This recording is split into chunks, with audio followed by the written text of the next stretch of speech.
Seja bem-vindo a mais um vídeo do Pé Zerado, seja bem-vindo à nova sede do PSZ. Inaugurando a partir desse vídeo um novo momento aqui da nossa equipe, um novo momento do nosso time, e eu quero te convidar a cada vez mais vir com a gente. Professor Tamer na área mais uma vez, vem comigo para mais um vídeo aqui no canal do PS Zerado. A ideia desse vídeo é pegar um exame que a maioria das pessoas tem dificuldade, que é o coagulograma. Mas a gente vai puxar desde lá de trás para entender de fato aonde que aparece o coagulograma na nossa vida de médico e quais são as implicações clínicas de cada parte dele. Vem comigo! Vamos começar relembrando hemostasia.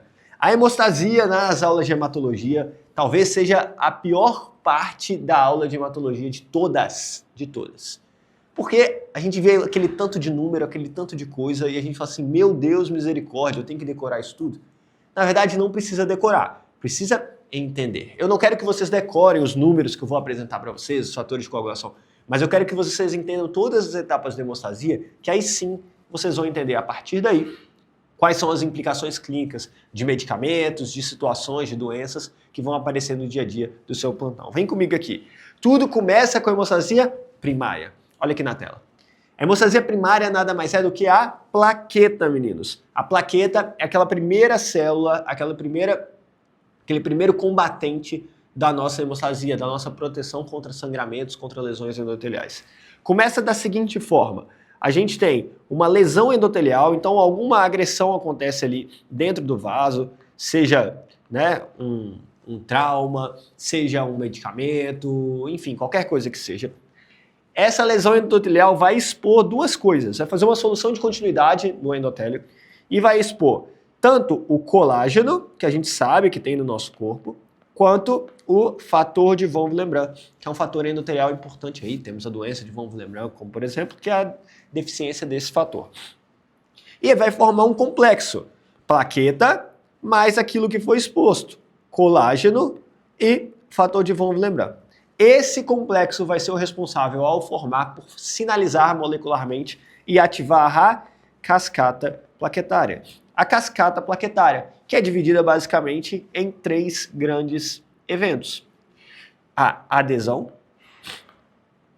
depois as plaquetas vão ser ativadas, depois que se aderem ali naquele complexo inicial, elas vão ser ativadas para passar e aí começarem a se agregar. A agregação. Vão formar ali um tanto de plaquetas, uma do lado da outra, se agregando, tá? De forma a formar ficou meio igual, mas aqui a ideia é falar que formou a casquinha, o famoso tampão plaquetário. Aqui formou um tampão plaquetário ali, aonde está lesionado o endotélio, certo? Esse tampão plaquetário é como se fosse o band-aid ali da sua hemostasia primária. Só que entenda uma coisa, esse tampão plaquetário, ele é um tampão totalmente frouxo, porque as plaquetas sozinhas, elas não conseguem formar algo que é fixo ali, que vai só por elas mesmas fazer uma estabilidade. Então é um coágulo instável. O que de clínico tem pra gente nessa primeira etapa? Claro que vocês vão saber, muito mais do que eu precisar falar aqui para vocês, que existem medicações que agem nessa hemostasia primária. Aqui a gente está falando do AS e do clopidogrel. Dois antiagregantes plaquetários. Então vou colocar aqui para vocês lembrarem. AS, clopidogrel. E claro, ticagrelor, enfim, e outras medicações mais que podem agir nessa hemostasia primária. São antiagregantes plaquetários. Então o que eles fazem? Eles não deixam a plaqueta formar essa agregação. Não deixam. Isso aqui não acontece. Portanto, para que eles são usados? Eles estão tratando? Não. Eles não vão tratar a causa. Por exemplo, um TEP, um IAM, um AVC, a clopidogrel não vão tratar a causa. Mas, de modo a inibir um pouco essa agregação plaquetária, por meio das glicoproteínas, no caso do clopidogrel, por meio do tromboxana 2, através do AS, eles vão fazer o que a gente chama de profilaxia secundária. Evitar é muito forte, eu não gosto da palavra evitar, mas reduzir drasticamente as chances de que aconteçam novos eventos isquêmicos. Então, é profilaxia secundária nesse caso aqui, tá? Beleza, essa é a hemostasia primária. clinicamente pra gente? AS e clopidogrel. Agora, a gente vai entrar na segunda etapa da hemostasia. Feita a cascata plaquetária, uma série de sinalizações moleculares vão acontecer e vão ativar as grandes vias da coagulação. A hemostasia secundária. A gente está falando então dos fatores de coagulação, tá? Que são extremamente importantes para a gente. Na maioria deles, produzidos no fígado. É por isso que quando a gente tem uma lesão hepática, na verdade uma disfunção hepática, a gente tem ali maior chance de sangramento, porque a gente tem deficiência nos fatores de coagulação. Aqui a gente lembra também das hemofilias, deficiência de fator 8, fator 9, né? São importantes para a gente. Mas vamos lá, a gente tem duas vias. A primeira delas, ela vai começar com a ativação do fator 12. O fator 12 ele vai ser ativado ali através da cascata plaquetária. Ele vai ativar o fator 11, que vai ativar um complexo formado pelo fator 9 e o fator 8, tá? Esses dois aqui vão formar um complexo. Juntos, tá? Juntos. Essa é a via mais curta da coagulação. Ah, mais curta não, a segunda mais curta. Mas entre as duas principais, ela é a mais curta. É a via intrínseca. Certo? Intrínseca. O que tem de importante nessa via intrínseca? Duas coisas. Aqui, como eu já falei com vocês, os fatores 9 e 8, tá? Sumiu aqui para mim, não sei por que sumiu. Aí, voltou. Que são fatores ali de hemofilias, tá? Vamos lá então conhecer a segunda hemostasia, ou hemostasia secundária, que nada mais é do que aqueles vários números conhecidos como fatores de coagulação.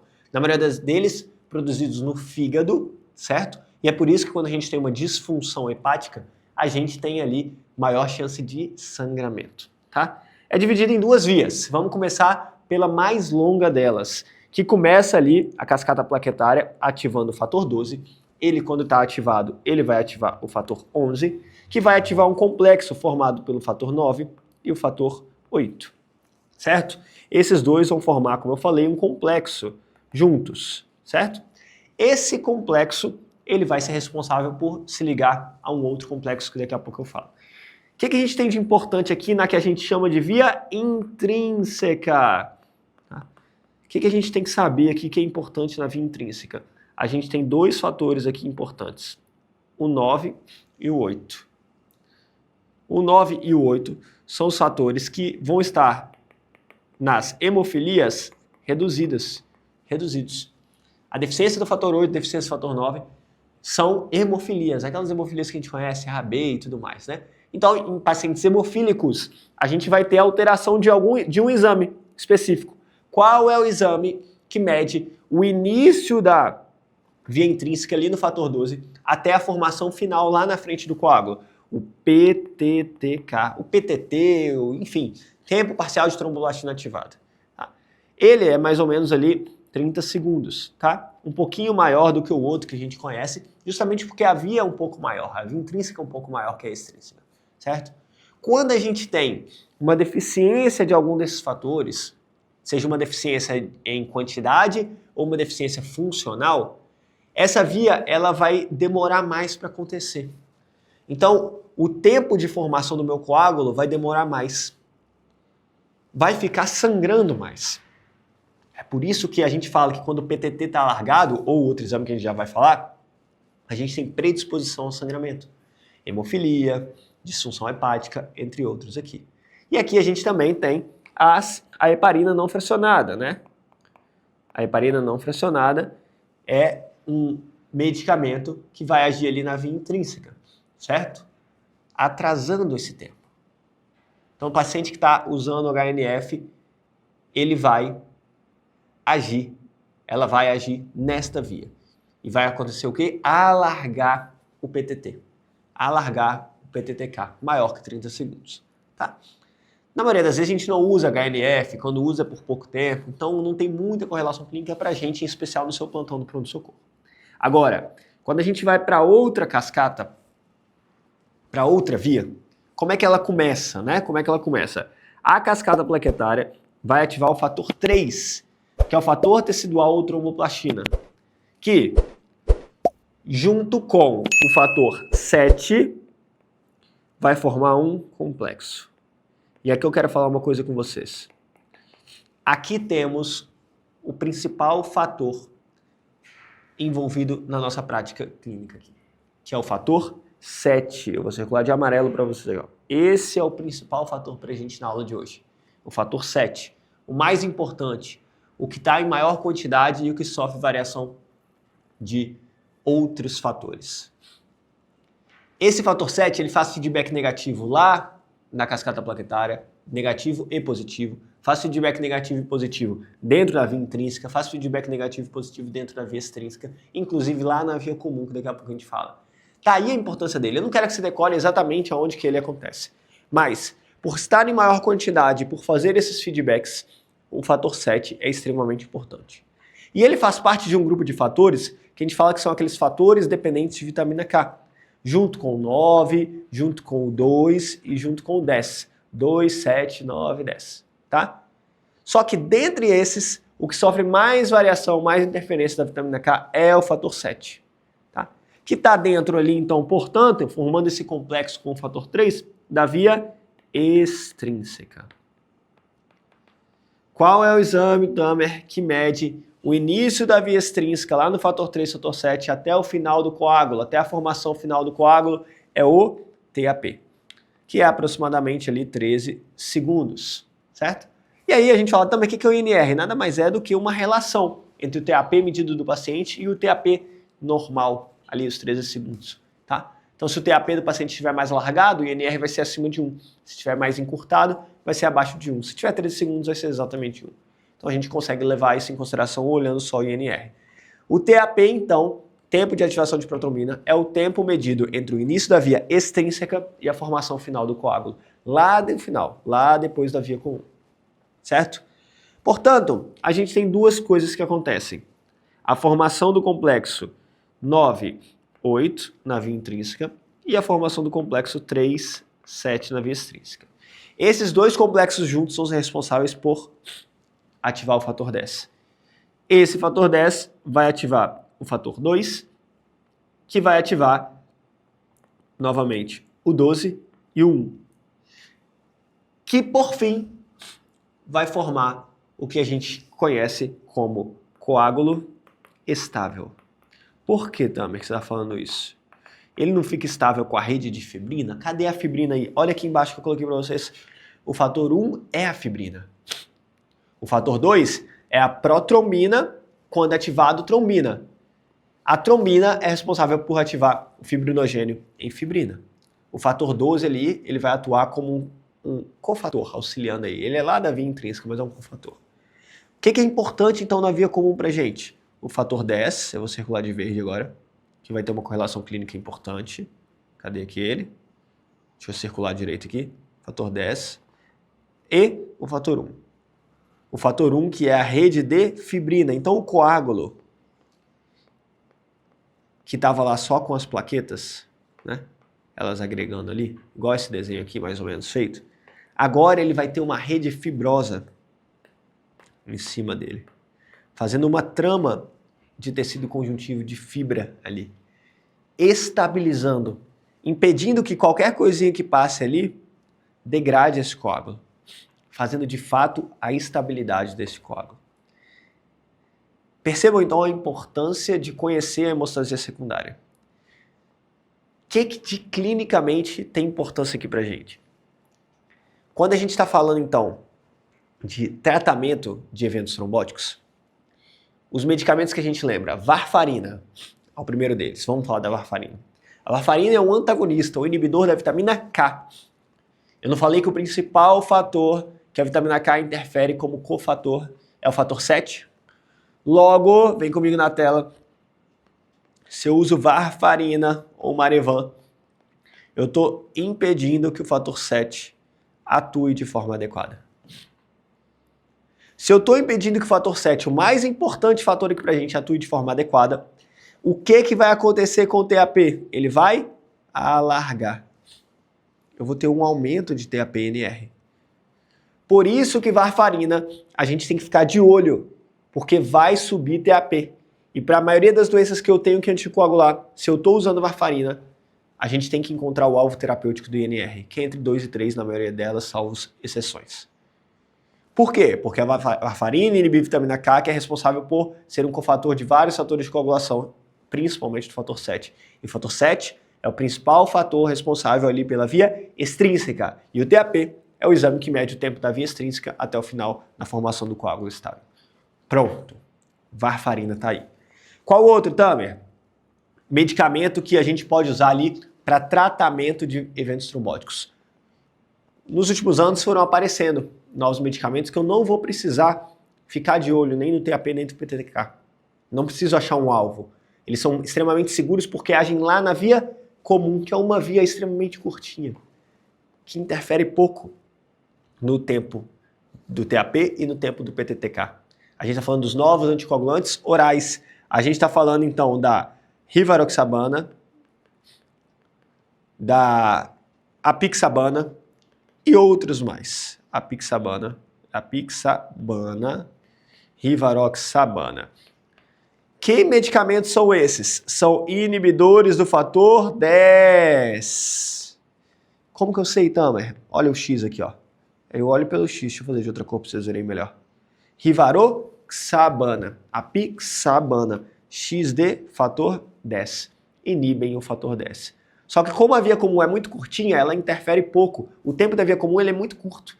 Então não interfere tanto no TAP nem no PTTK. Então por isso que a gente não tem que ficar dosando TAP e PTTK direto se o paciente usa apixabana ou rivaroxabana. Tem outro também, tem a dabigatrana. A dabigatrana é inibidor do fator 2, também via comum, mesmo racional ali. Mas o mais usado é a rivaroxabana, mais barato, quebrou a patente recente e tudo mais. Tá?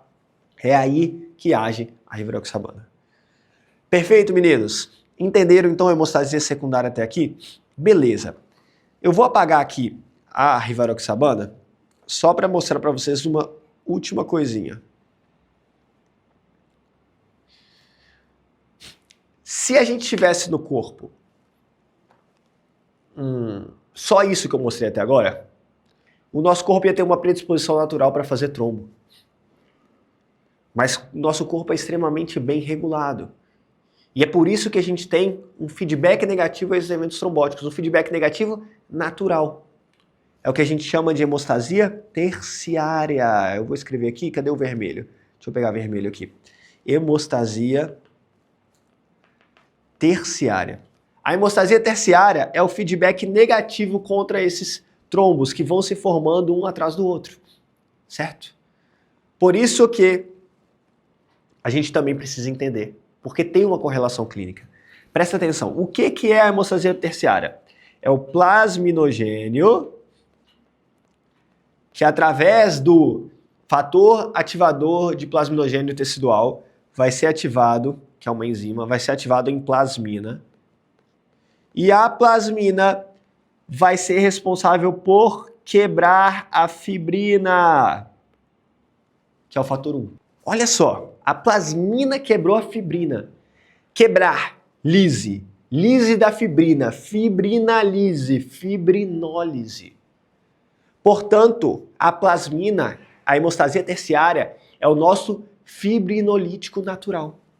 Tamer, e o que isso tem a ver? Quando a gente faz alteplase no AVC, no TEP, no IAM, a gente está falando de fazer um fibrinolítico. Só que o alteplase, a streptokinase, são fibrinolíticos artificiais. É o RTPA, o alteplase. Agora, a enzima natural que transforma o plasminogênio em plasmina é o TPA. Portanto, o alteplase é o TPA artificial, que é chamado de RTPA. Essa é a sigla. É ali que ele vai atuar. Como que o alteplase atua, então? Acelerando a hemostasia terciária, que vai quebrar a rede de fibrina e deixar o coágulo, mais uma vez, instável. É daí que vem o alteplase, da hemostasia terciária. E eu quero finalizar essa aula explicando um outro exame para vocês, que tem tudo a ver com a hemostasia. Que exame é esse? É o D-dímero, ou dímero D. O que é o bendito D-dímero? O D-dímero a gente fala que é o PDF. É aquele tipo de arquivo do computador? Não. É o produto da degradação da fibrina. Olha aqui na tela comigo. Produto da degradação da fibrina. A degradação da fibrina acontece quando? Quando a hemostasia terciária está funcionando. Plasmina quebra fibrina. Quebrou fibrina, liberou PDFs, dentre eles dedímero. É por isso que o dedímero ele vai ser formado, ele vai ser liberado, na verdade, quando a gente tiver o trombo já formado ali no nosso corpo. É por isso que a gente usa o dedímero para evidenciar a suspeita de um evento trombótico, porque ele é liberado quando a hemostasia terciária está ativada. E a hemostasia terciária só está ativada quando a gente tem um evento trombótico ali ativo. Simples assim. Qual é a utilidade do dedímero, meninos? Ele confirma para a gente evento trombótico? Não. Ele é responsável por excluir, olha aqui na tela, excluir a possibilidade de um evento trombótico, porque ele é altamente sensível e muito pouco específico. É como se eu colocasse assim, todo mundo que tem a mínima suspeita de evento trombótico, eu coloco dentro de um saco. E aí, quem tem evento trombótico de fato e quem não tem, tá ali dentro. Mínima possibilidade. Nesse povo todo, o dedímero vai estar positivo. Porque qual a ideia do dedímero? Não deixar passar ninguém. Porque eventos trombóticos são eventos, na maioria das vezes, graves. TEP, AVC, IAM. Então a gente não pode deixar passar esse povo. Portanto, se eu tenho um dedímero negativo num paciente, eu com certeza excluo que aquela dispneia, por exemplo, não é um TEP. Que aquele déficit neurológico provavelmente não é um AVC, porque a gente tem outras etiologias de AVC, claro. Mas em especial no TEP, a gente usa no TVP, TEP, né? Não é um TEP. Agora, se eu tenho um dedímero positivo, eu confirmo que é um TEP? Não, porque lembra, coloquei todo mundo no mesmo bolo, coloquei todo mundo no mesmo saco. Se a gente procura alguém lá, eu peguei aqui, pode ser um paciente com TEP, mas pode ser um paciente com qualquer outras patologias que levam dedímero. Como, por exemplo, o que mais que pode levar dedímero? Pós-operatório, gestação, vasculopatias, pode levar dedímeros, vasculopatias, neoplasia, sepse pode levar dedímero, COVID, insuficiência renal, enfim, entre outras mais. Quando a gente tem, então, um dedímero positivo, a gente tem que lançar mão de outros exames para, de fato, confirmar a TEP. Que no caso aí é a angiotomografia, né? Para gente mais disponível aí nos ambientes de pronto-socorro para de fato visualizar o trombo. Lembrando mais uma vez que dedímero positivo não confirma TEP, mas dedímero negativo exclui evento trombótico. Falando isso, finalizamos então a nossa aula aqui de coagulograma, de hemostasia, relembrando desde lá de trás para a gente entender aonde está o AS, onde está o clopidogrel, onde está a heparina, onde está a rivaroxabana, dabigatrana, o que é o alteplase, o fibrinolítico natural que a gente tem, que é a plasmina, o alteplase então é o artificial, né, o RTPA, e por fim, o bendito dedímero. De uma vez por todas, você não vai esquecer. Eu te garanto que essa foi a sua última aula de coagulação da sua vida. De fato, coisas práticas, diretas para te ajudar no plantão. Então, se você gostou desse vídeo, não se esqueça de curtir, compartilhar com seus amigos de plantão, manda para todo mundo, deixa sua dúvida aqui nos comentários, mas também não se esqueça de inscrever aqui no canal do PS Zerado, ativa o sininho de notificação, porque como veio essa sede nova, tem muita coisa boa vindo por aí. E a gente conta com a presença de todos vocês. Um grande abraço, até a próxima e vamos que vamos!